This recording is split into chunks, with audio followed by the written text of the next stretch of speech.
सल्ले अला नबीना सल्ले अला मुहम्मदिन सल्ले अला नबीना सल्ले अला मुहम्मदिन। जद शान सुने जो हलंदो वा को नात सुने ते पढ़ंदो वा।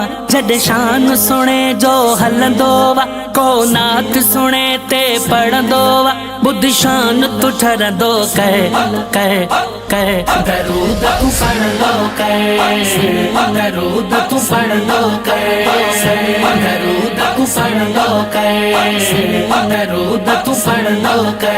पाण सला तू जैत पढ़े रब हुक्म वसाले पाण करे। आशिक जैते पाण थियो कदे पाण खां कई न तंहिंख भरे। ओ जंहिंजा कसम पयो रब खणंदो आ को नात सुने ते पढ़ंदो आ। बुद्ध शान तू ठरंदो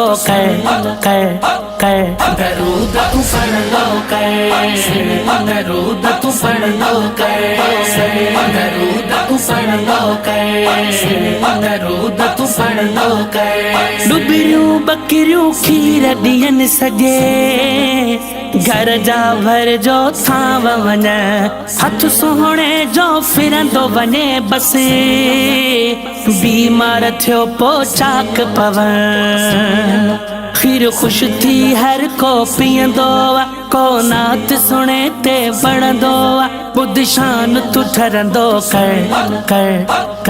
दरूद तू पढ़ंदो दरूद तू पढ़ंदो दरूद तू पढ़ंदो दरूद तू पढ़ंदो।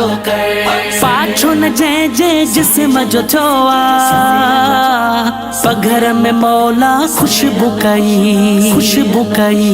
तन किरन ता कुर्बान थियामा जन सोहणे ते छाव कई। ओ चंड्रो वांगुर सां जज हलंदो को नात सुने ते पढ़ंदो। बुद्ध शान तू ठरंदो दरूद तू पढ़ंदो दरूद तू पढ़ंदो दरूद तू पढ़ंदो दरूद तू पढ़ंदो। हसन हुसैन जनाने जोगी सदको दुनिया खाए थी। वण टिण जे लाइ झुकिया पढ़िया कलमा पत्थरन भी।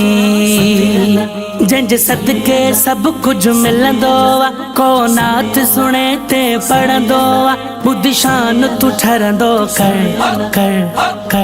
दरूद तू पढ़ंदो दरूद तू पढ़ंदो दरूद तू पढ़ंदो दरूद तू पढ़ंदो। हाजी मोहम्मद टगड़ मोहब्बत सोहणे साजे रखंदे तूं। इंशा अल्लाह मरण महल भी कलमो पढ़ी पो मरंदे तूं। पढ़ी कलमो आशिक मरंदो को नात सुने ते पढ़ंदो। बुद्ध शान तू ठरंदो दरूद तू पढ़ंदो दरूद तू पढ़ंदो दरूद तू पढ़ंदो दरूद तू पढ़ंदो। सल्ले अला नबीना सल्ले अला मुहम्मदिन सल्ले अला नबीना सल्ले अला मुहम्मदिन।